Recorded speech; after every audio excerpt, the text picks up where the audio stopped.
Hey, what's up? Ian here, and today I'm going to introduce to you guys this Open Audio Siren. It is a 1DD plus 2BA's amateur IEM, and the retail price for this is $250 US. It's available on Shenzhen Audio's website, so do check out the link if you are interested to find out more. So as you can see, I've opened it, I've listened to it, I've measured it, and I've compared it, and here is my thoughts and opinions about this open ear siren. Share with you guys so that you guys can make an informed decision. So first, let's go through the accessories, and this is the retail box that it comes in. Very nice and premium looking retail box. At the back, there are some specifications which I'll read out to you. Sensitivity is 107, impedance is 10 ohms, and the frequency range is 10 to 45,000 hertz, and the distortion rate is less than 0.1% at 1000 hertz. Okay, now inside the box you find, of course, some paperwork, and it's some very nice write-up. It's in English and Chinese, and you can see a very detailed write-up of this earphone. It's a very unique earphone, by the way. The housing for the dynamic driver is a brilliant dynamic driver, by the way. Very nice material. So very nice setup. I suggest for those people who buy this, do read up on how they built this earphone. Is a very handcrafted, very nice handcrafted earphone. So that's the paperwork, and you come with a cleaning cloth for you to clean your IEM when it gets dirty. You get two types of ear tips, 003, the OA003, which is this one, and the brand new OA05. Now, the OA05 is made from food grade silicone, which is really nice, and it's very comfortable to the human skin, so don't worry about that. For this one, this is a very smooth silicone, as you can see, which is a OA003. So this is a very popular earphone, very smooth. So yeah, it comes with both of this. And then the carrying case. So this is the carrying case, a very nice hard shell carrying case, some sort of a fabric finishing, some leather as well. So you can put your IEM inside, put your accessories in this mesh pocket here, and away you go. Then the cable, let's talk about the cable. So this is a very nice cable as well. It's a thin and light and premium cable. At the same time, it comes with interchangeable headphone jacks, so you can choose, and it comes with the package itself, right? You can choose whether you want 3.5 or 4.4 balance output, or yeah, headphone jack. Okay, so it depends on your player, your source, what source you're going to connect to. You can choose the headphone jack. Now the cable is a 2-core cable, as you can see, and it splits out to 1 core per side. The chain slider is very nice, made of metal, as you can see, made of metal. And also the Y split is also made of metal. Cable is very nice in terms of the color, and also it's very nice to touch as well, very nice to feel, and it feels very premium. It's very light as well. It doesn't tug on the IEM when it's in my ear. So yeah, it feels kind of weightless in my ears when it comes to the cable. Now the ear hooks are very nice and soft as well. As you can see, very soft cable ear hooks. I don't have to fight with these ear hooks when the IEM is in my ear, so it doesn't tug onto the IEM, it doesn't bring the IEM out from my ear, it doesn't try to pull it out from my ear. So very comfortable ear hooks. Okay, now in terms of IEM, let's talk about IEM. I'm amazed with this IEM. This IEM is made of some kind of resin plus acrylic. And if you look at the shell itself, the faceplate is very nice. It's got this sandblast, master art design here. Is green in color, very nice emerald green with this logo in front.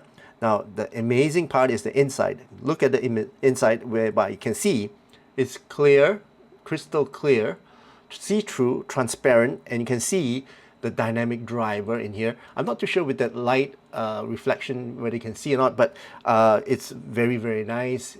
You can see that metal housing that houses the dynamic driver, the brass looking one, and next to it you can actually see the balance armature, which is very near to the nozzle, right? Amazing design, and this is very intricate, and you can see the crossover, which is somewhere around here. Okay, so crossovers basically combines the multiple drivers together and controls the sound that comes out through the nozzle. Okay, so that's a crossover. Very, very nice design. I love this design. It looks so elegant and so intricate as well. And it shows the workmanship. They have nothing to hide, right? It shows the workmanship of the overall design and the build quality of this IEM, which is really, really nice. Okay, so that's for the shell itself. Now let's talk about fit and comfort. These are huge, right? They are big IEMs. They are not small. Usually, you know, I've tried, like for example, this Dunu Kima 2 is a medium-sized shell. Okay, and this is a large size. You can see the difference is huge. It's very deep as well. So it goes into my ear, but it doesn't go into my ear entirely. So it does droop a little bit, all right, because the shell in here, there's a fin here that tries to hold the IEM in my ear, but it doesn't really stay in my ear. So I have to push it in. I have to use that method whereby I pull my ear and have it inserted into my ear so that I get that perfect fit, right? And it does have a vent here, so it does have pressure release, so it doesn't hurt my ear when this goes into my ear with a seal, okay? So comfortable is all right, not the most comfortable, but in terms of the seal, it gives me a very, very good seal, right? All this goes in, right into my ear, fits right into my ear, doesn't go all the way in, but it fits my ear. And it gives me a very good seal and you know, this isolation from my real world environment. Now let's talk about the drivability for this IEM. These IEMs are very easy to drive. Practically you can plug it into your laptop, your MacBook, PC, Android phone, iPhone. It's very easy to drive with very low volume, so don't worry about drivability for this.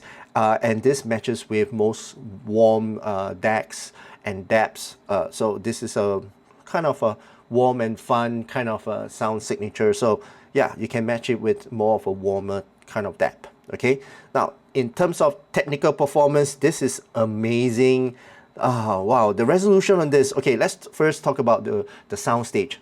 Soundstage is very, very distinct, all right?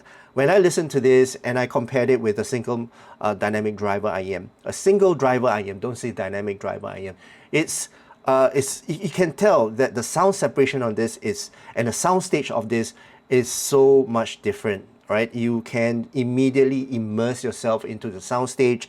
It's a very wide soundstage. It's a very open soundstage, and it's a very well separated soundstage as well.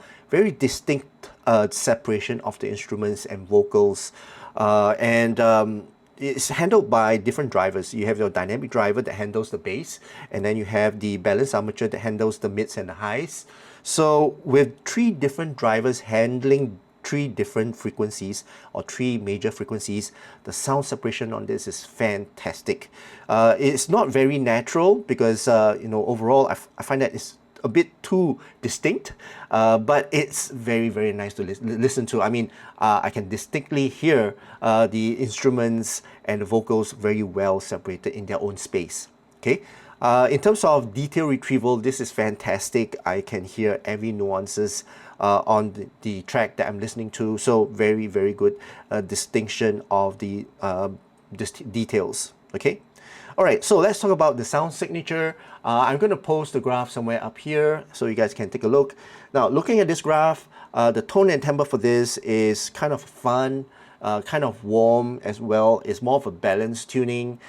So the note weight of it is kind of heavy as well. Yeah, it's not very heavy, but it's just nice, right? So that's why it's a balanced tuning. And when I'm listening to this, it doesn't get any fatigue, or I don't get any tiredness when I'm listening to my tracks for long sessions. Okay, so let's talk about the sub bass. Sub bass is very harmonious. It's got good rumble, very persistent and strong and present kind of rumble, but it does roll off a little bit early, you know, having me wanting more, right, in terms of the rumble. But so far it's okay. It's not a very prominent roll off. okay, but I can sense that the roll-off is not very extended. Now, in terms of mid bass is punchy, is well, very prominent, and also present as well. I can feel the texture of the mid bass, the punch and the impact is good, and also very present. Now, in terms of the mids, instruments like pianos and guitars, they sound really good on this IEM. For the lower mids, it's actually a little bit elevated. Male vocals and female vocals, they sound all right on this. Male vocals would sound a little bit better, a bit more present on this mix itself. But in terms of mids, I would say this is very detailed, very crisp as well, and clear and detailed. Now, in terms of the peanut gain to the treble, now the peanut gain is actually really smooth, right? I don't get any intensity, I don't get any spiciness or any uncomfortable gain or transition to the treble. So very smooth and I say listenable kind of transition to the treble for the peanut gain.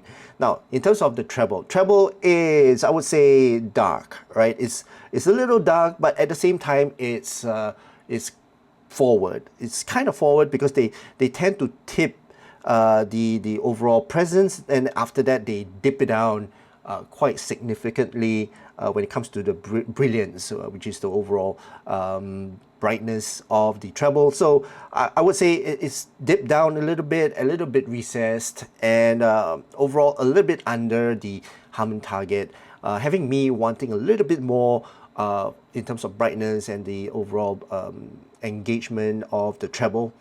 So it sounds a little bit dull, I would say, yeah. But it's good for those who are sensitive in terms of treble. If you sibilants, yeah, especially sibilants, you are sensitive to sibilants, then this is a very, very suitable IM for that. Overall, the treble sounds very smooth. I mean, in a nutshell, it's a very smooth treble. Okay. All right, so that's the sound signature of the SIREN. I would say this is very comparable. I mean, in the market now, I think this is the trend.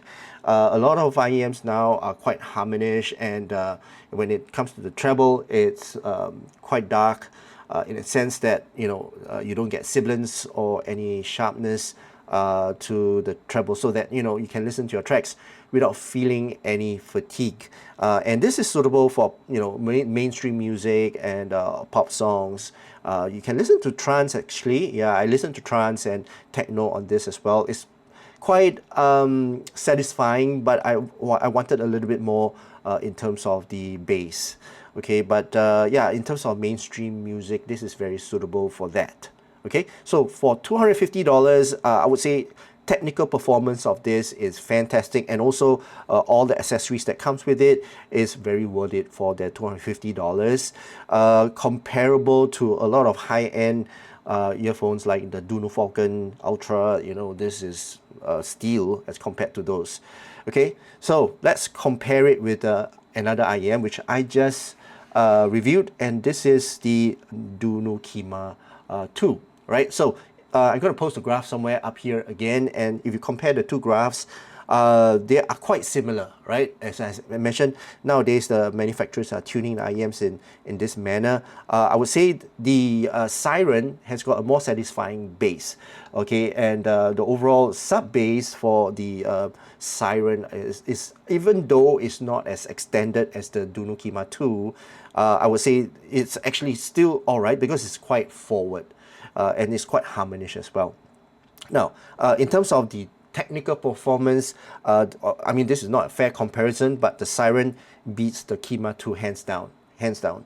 Resolution-wise on this, it's much more crisp as compared to the Kima 2, and also the overall sound separation is so much clearer, so much cleaner than the Kima 2.